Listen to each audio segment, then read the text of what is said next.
You don't look anything like him. I know. Let's get to work. Okay.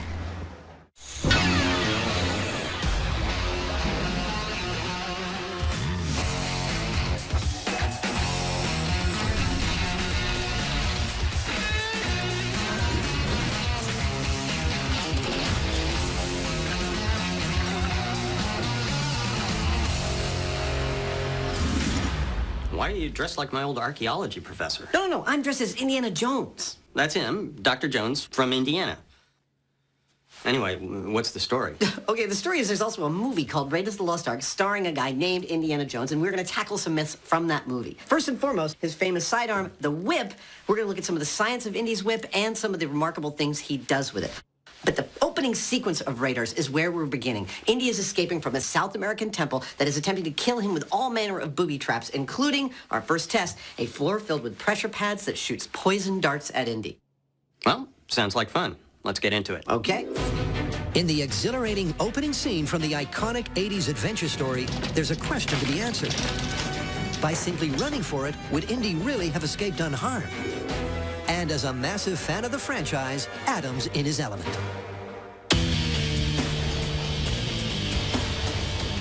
We're going to do this temple run and really figure out if we truly can outrun the darts. We're going to need to know how long that run is going to be.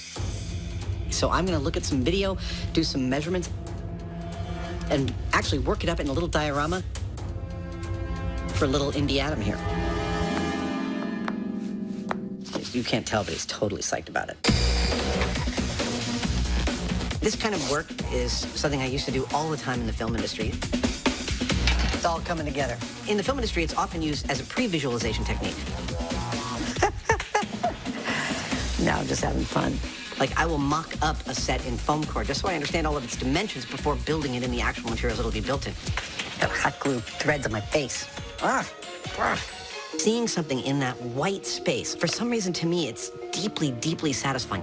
I put my head down and I can see what it looks like from different angles. It's like I'm building a playground for my brain.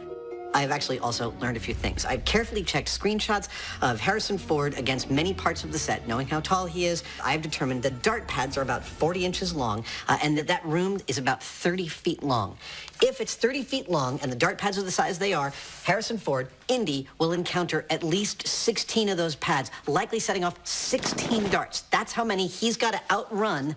That's how many we're going to set up. You notice that I managed to keep the label of the pipe facing the thing, so you really see 450 PSI. That's really shattering the illusion. In the temple run, Indy gets shot at by Mayan poison darts, but because these are potentially lethal, I'm going to do the same thing using paintballs. 14. You know, I buy this crap salvaged, but who knew that 14 wasn't enough? I need 16. And so it's my job to figure out how to put together a 16-gun, pressure pad-operated paintball gun array. I think those will work. This item right here is a solenoid switch. The wire gives power to an electromagnet, which opens the flow of air. These kinds of things are how we can fire pneumatic projectiles on cue. It works. I love it when I've got all the parts I need to put together something like this. The sequence is going to go like a barrel connected to a pipe nipple, a solenoid, and that will screw into one big long tube, and that'll be our air feed. And so it's just going to be like a little assembly line of, you know, barrel, barrel, barrel, barrel, and out comes the paintball and shoots us. With the first of the 16 air-powered guns attached to its solenoid trigger, Sounds kind of like a seal. Adam arrives to up the pressure. Dude, they arrived. Oh, cool. That is our pressure pad switch activation. Well, let's check it out. Point it that way. Pointing? Yeah. 3, 2, 1. Oh! That couldn't have worked any better. Inside this pad is an electrical switch such that when you step on it, it completes a circuit like so. Now that opens the flow of air, and out comes the paintball, and we get shot when we step on the pad. That is beautiful. There we go. Awesome.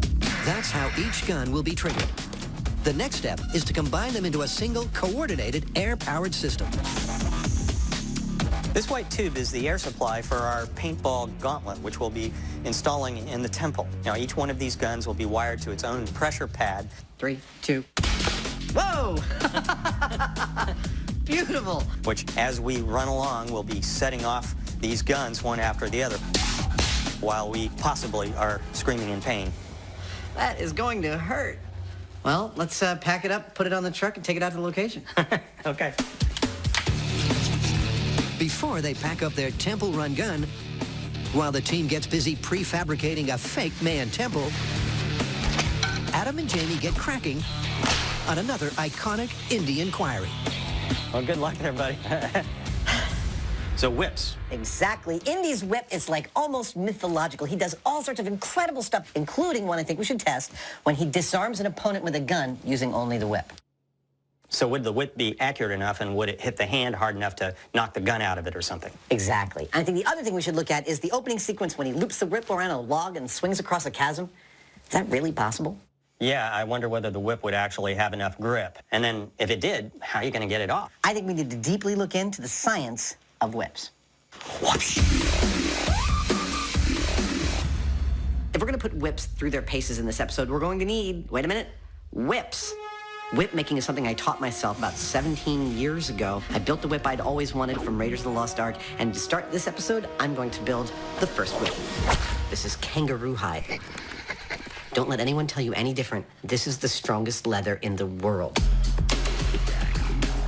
Whip making is an art for which Adam clearly has a passion. Now, astonishingly, this right here is everything required to make a 8-foot leather bullwhip. Animal fat. But before I start, I actually need to prep the laces. I need to treat them with a leather dressing that softens them and allows me to stretch them to bring them out to their natural state. Then I'm going to braid them. I'm going to do a 4-plate braid, that is using 4 laces, and this will comprise the inner and smallest core of the whip. This will be the center. Now you're starting to see where this is going. That is called the belly, the first belly, the interior belly of the whip. I'm going to cover this belly with a bolster, which is effectively a long triangle of leather. That bolster will then get another belly laid over it, because the Indiana Jones whips are what are called 2-belly whips. The braided core and leather bolster is doubled up to form the second belly. And in the middle of this meticulous process, Adam couldn't be happier. In case you haven't guessed already, I loves me the bullwhips. I started out inspired by Raiders.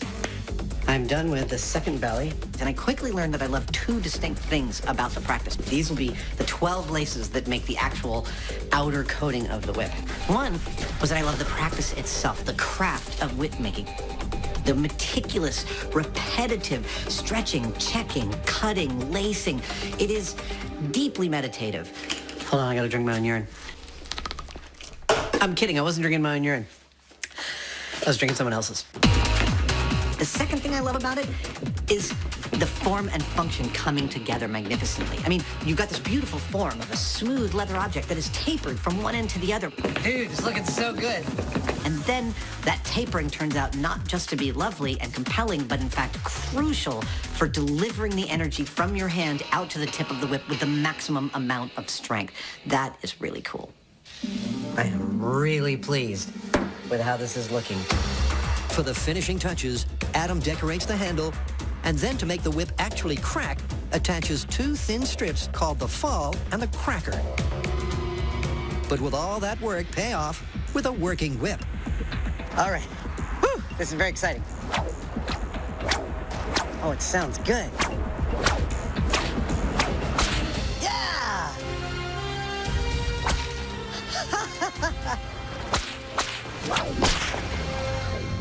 It's pretty loud. Can you hit anything with it? You know, I've never actually tried. Why don't I set something up? Let's do it. Indiana Jones nonchalantly and surgically disarmed his armed foe. Come on. Adam, however, can't seem to take out a few cans. Not exactly precision shooting. Until he gets real close and the laws of probability weigh in. Yes. He hit it. As long as I've got 10, 12, 15 tries, you are in trouble, man. Yep, to find out if you can indeed disarm armed adversaries, Adam and Jamie clearly need some expert help. And a spectacular change of scene to set up for some Temple Run fun. Totally gonna get shot.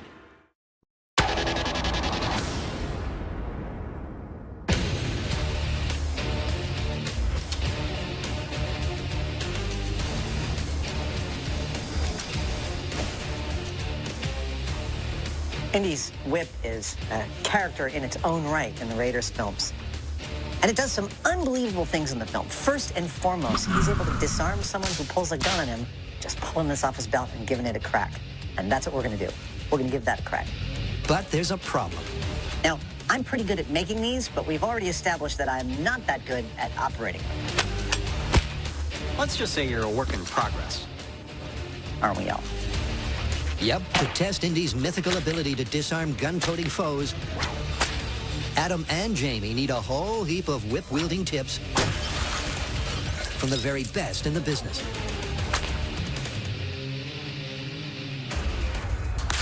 The science of the whip is the acceleration of kinetic energy. All energy added to the whip is multiplied.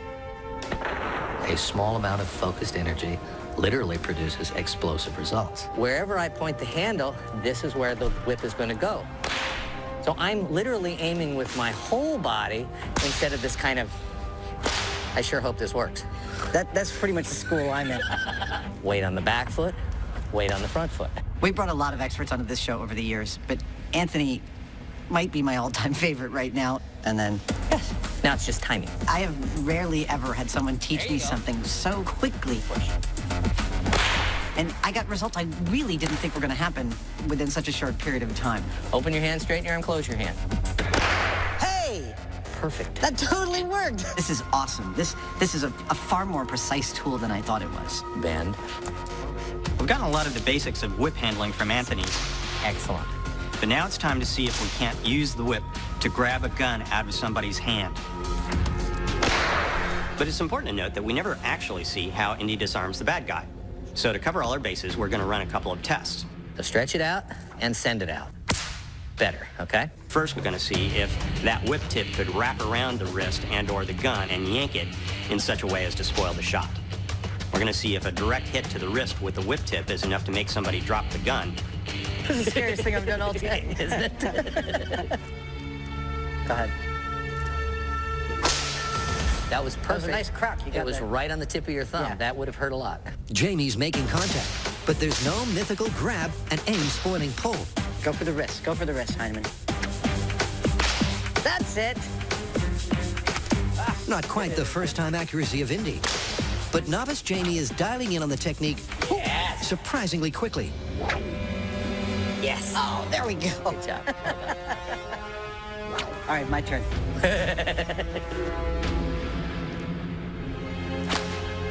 Did I get you? Yeah. Adam missed his target a couple of times and connected with me instead. But he was actually able to wrap the tip of the whip around my hand to where he would be interfering with my aiming of that gun. Yeah. And that was actually pretty effective. The grab and tug is clearly plausible. But what about the second option? The hit to the hand. Would that force you to drop the gun? Well, Jamie, with the short straw drawn, adds extra protection and prepares to face the whip-cracking might of the Whipmaster. Ow.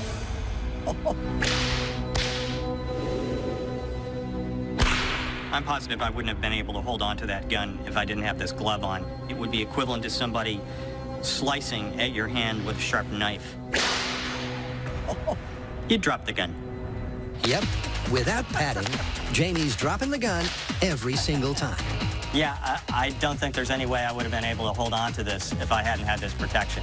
So, Anthony, it strikes me that we have enough experimental evidence gathered thus far to conclude that the first appearance of a whip in Raiders of the Lost Ark is actually pretty reasonable, that it is feasible to disarm someone with a gun if you're only holding a whip. Would you agree?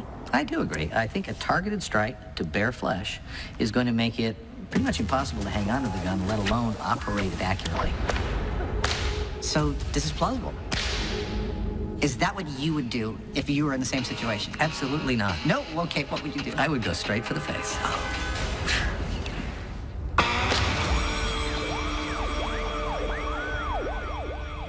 With the gun whip myth all tied up, it's time to set the scene for the temple run. Not many people realize, but the Mayans built their temples just like this. Yeah. And Adam's having a whole heap of fun. Look, I know that some of the lengths we're going to seem a little bit over the top. Now, I'm thinking right about this level. Yeah, upper torso. Yeah. We could have just set up 16 paintball guns on like a wooden rack in about an hour and a half. But honestly, we couldn't. We're special effects guys. This is what we did for a living for decades. Looks pretty good. I know it looks like crap, but it's fun. It would offend our sensibilities not to make it look period and timely to the actual film we're replicating. Of course, any decent temple's got its share of deities and gods, so we've got ours. It would offend my sensibilities. Frankly, I think Jamie thinks this whole experiment is an excuse for me to dress up, which it might be. While Adam completes the scene setting, Jamie's connected the pressure pad and gun 1 for a test run. 3, 2, 1. Oh! That works perfectly. Perfectly, except for a timing tweak. That was fantastic. Our Mayan temple dart room is operational, except with paintballs instead of darts. The only thing is, that hit was instantaneous. Pad touch, dart hit. And in the movie, there's actually a delay when Indy tests the rig. My question is, how much of a time delay is there between the time that torch pushes the pad and the time the dart hits the torch? That's 1 second. That's going to be our delay. Over to Jamie. It's tricky, but by inserting a timer between the pressure pad trigger and the air-powered paintball gun, he can delay the firing by the required 1 second. And with the guns not loaded, he steps up to test the timing.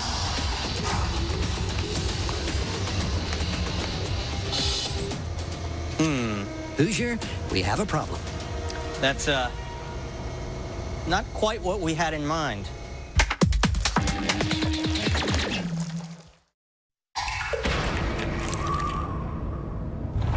As soon as this episode got rolling, That's great. it was clear the MythBusters 1. idolize all things indie. And with one myth already cracked, the fun is set to continue. Or is it? As it turns out, this timing setup that we put together is really screwing us up, because while they're delaying the firing of our valves like we want them to, they're also holding the valves open way too long, which means that by the time we get to the end of the array, our tank is empty. Our solution is to actually give them more air, or more of a tank. I'm about to build that tank out of a bunch of PVC plumbing pipe. You stay while Jamie plays around with the timers. And with the larger air supply hooked up, it's time for the Temple Run test run, take 2.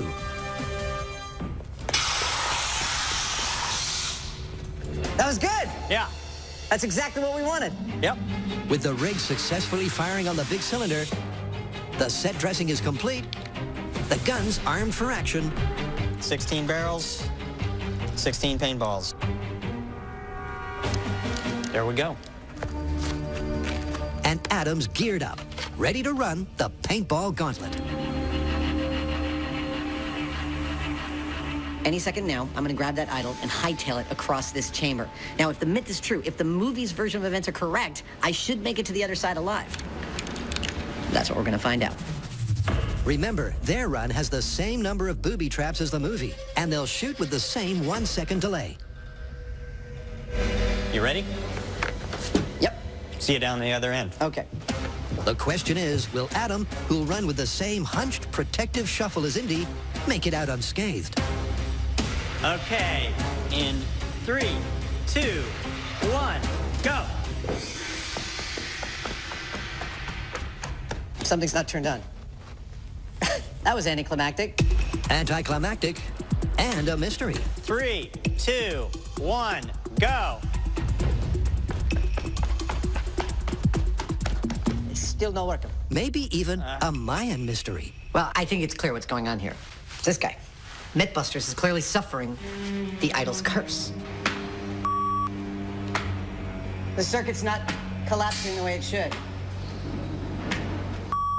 The curse may not be real, but ours are. This rig is kicking our butt. Hold on, I gotta take all my off if we're gonna really solve this. Some rolled sleeves and brainstorming later, We're only gonna pressurize it to like, what, 70? Yeah, I mean, I we could mean- try that. and they think they may have it sorted. We have figured out the problem. It's a simple little dumb problem. We just got a couple of leads misplaced, and we should be up and running, literally running in a minute. A minute and a test fire later, Oh, yeah. With vigor. the curse of the crossed wires is lifted, All right. and the temple run is ready to rock. 3, 2, 1, go.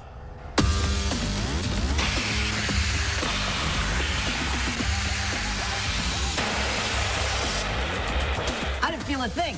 I don't think I got hit. You were a mile ahead of me. Really? With a 1 second delay, you were halfway across the thing before they started to fire. Fantastic. So Indy really could have made it out. Easily.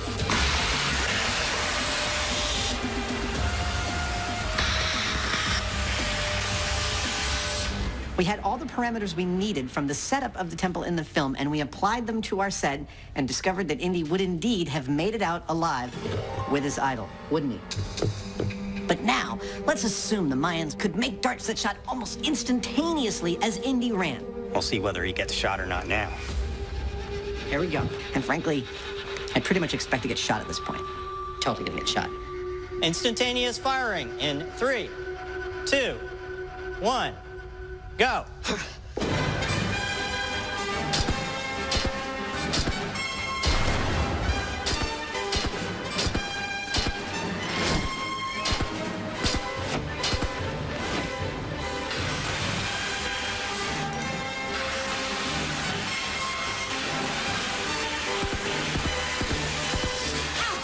I totally got hit.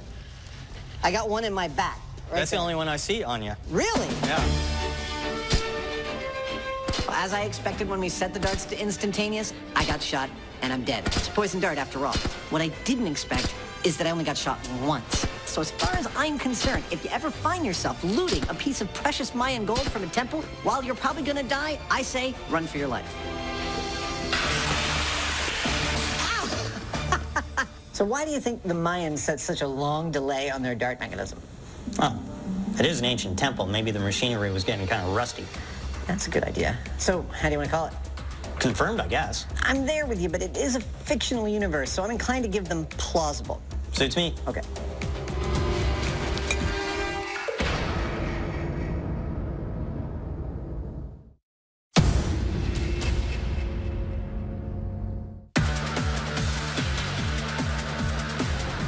So all episode, we've been learning the mechanics and the operation of whips, and we've actually gotten pretty good at it.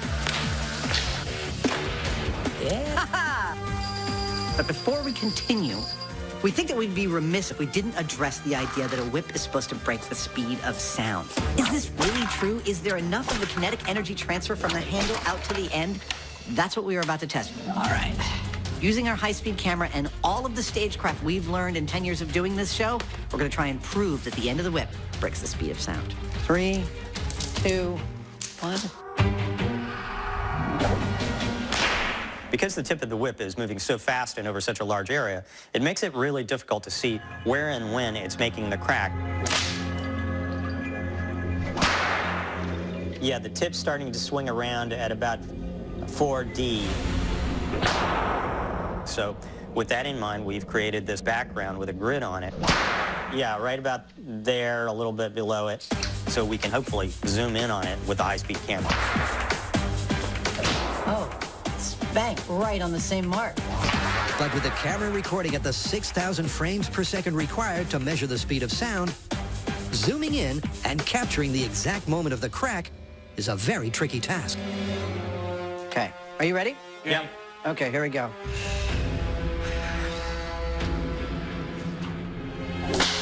Too low. Try that.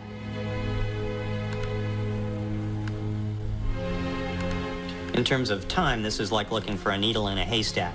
There's a lot of increments when you're looking at 6,000 frames per second to find the exact instant that passes through the frame. Yep, not only does Adam have to get a clean crack That was too low. and pull off the unlikely feat of hitting the exact same mark, the guys then have to find those 4 or 5 frames of action. So the signal you're watching me on right now is transmitting 29.9 something frames per second. Hello. I'm aiming at the same spot every single time. Our high-speed camera is catching almost 2 seconds of footage at 6,000 frames per second. That's gonna be too high. It is, it's a little bit of a hunt and peck.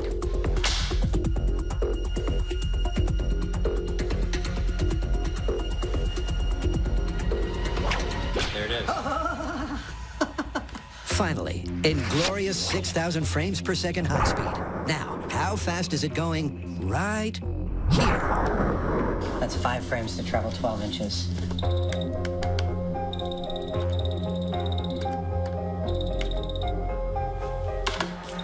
1,200 feet per second. That beats the speed of sound. That is awesome! We caught the speed of sound being broken by these little fuzzies. That is so cool.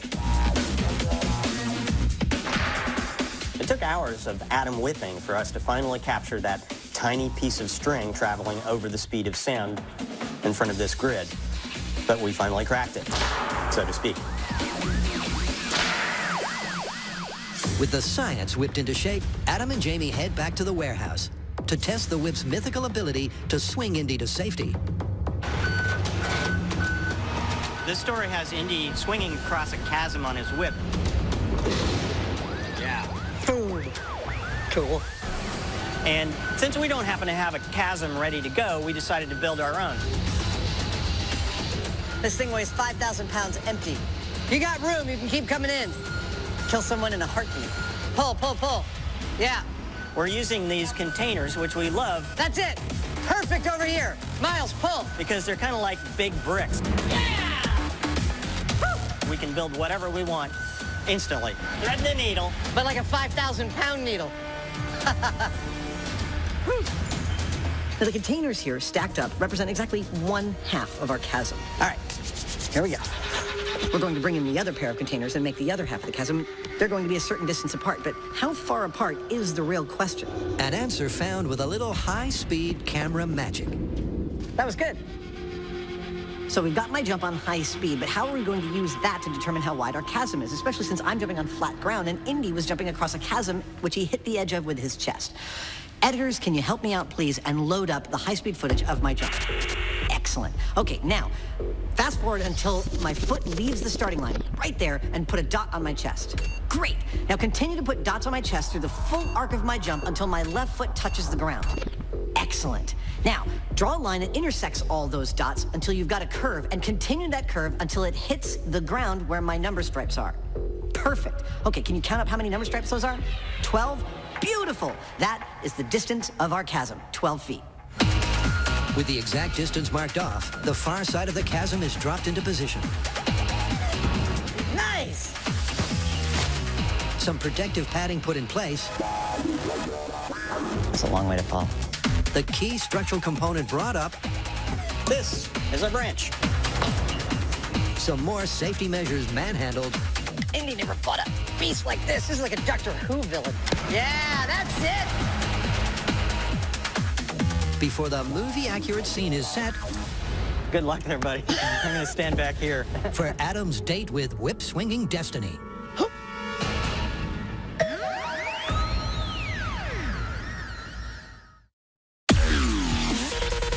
If you wondered exactly how Adam and Jamie got the ball rolling on this Indiana Jones junket, wonder no more. Believe it or not, this is actually going to be our spherical Temple Run stone. Rise! Rise! Oh, hey, man, check it out.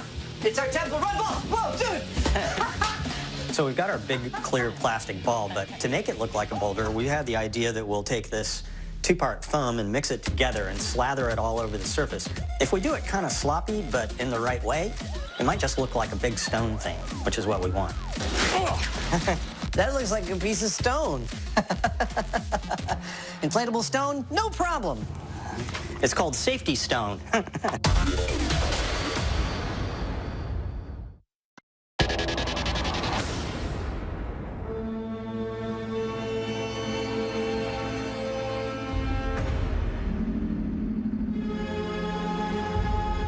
This test is all about the relationship between the whip and the tree branch. And so we've looked very closely at the film and tried to replicate the diameter with this log and its placement above the chasm. Now the next thing that we've got to do is take our whip and throw it across the tree branch and see whether it creates a knot that's strong enough to hold a person. Here we go. Because if it ain't, I've waited my whole life for this moment. they're falling to their death. But before Adam tests the strength of the swing, Oh, hey! Okay. Wasn't bad. That was not bad. he has to actually secure the whip on the log. This test goes down in history as one of my all-time favorites. But it did not start out looking that rosy. Oh. First, just trying to wrap the whip around the log, I was not getting enough surface area, not getting enough friction. I want to feel that solid bite. The leather on the log. What I really needed was a kind of a knot. Actually, the technical term is a half hitch. Oh, that looks so promising. You had a crossover. I did. I need a second crossover. But that tested my whip wielding skills to the absolute limit. Dude, That's not bad. I think I got a hitch. Oh, man. Well, good luck there, buddy. I'm going to stand back here. With the whip grip seemingly secure, this is it.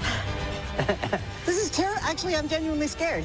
Was Indy's mythical swing to freedom feasible or a fictional fancy?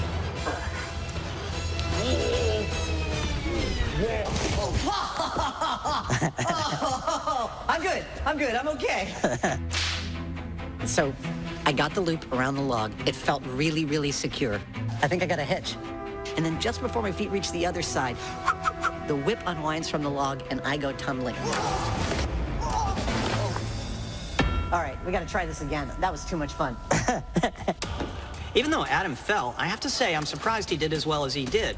Because from this distance, you're only going to get around 3 wraps out of it. There you go. So a single half hitch holding a close to 200-pound guy, pretty low odds if you ask me. Yeah, you're moving the whole log, dude. Am I? Yeah, I think you're going to do it, buddy. Here we go.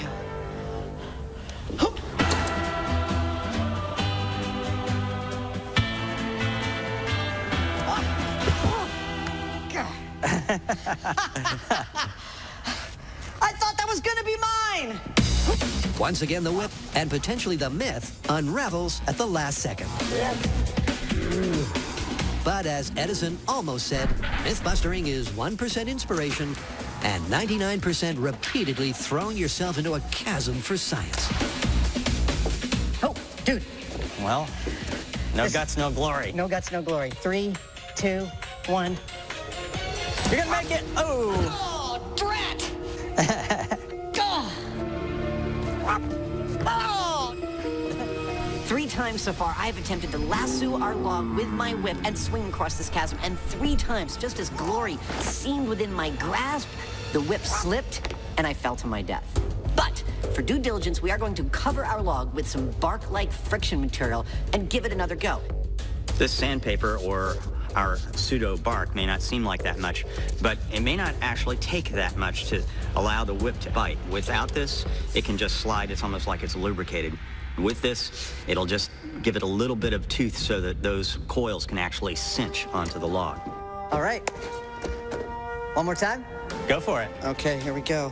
So what difference will this small real-world detail make? A first-time grip, and it's looking good. But Adam's been burned before.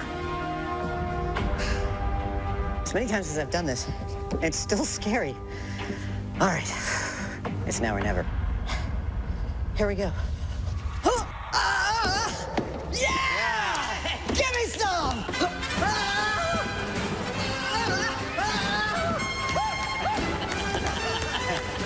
You could say Adam's happy with the result.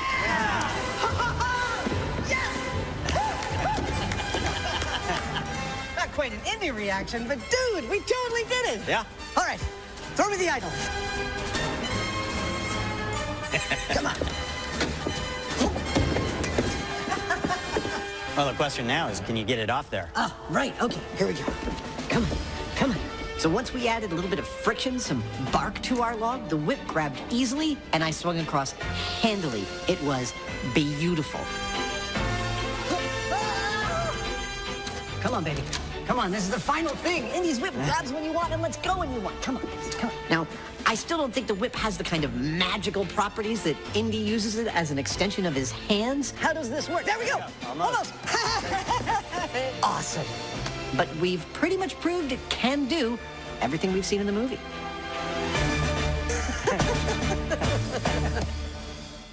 With that, this archaeological adventure rumps to a conclusion.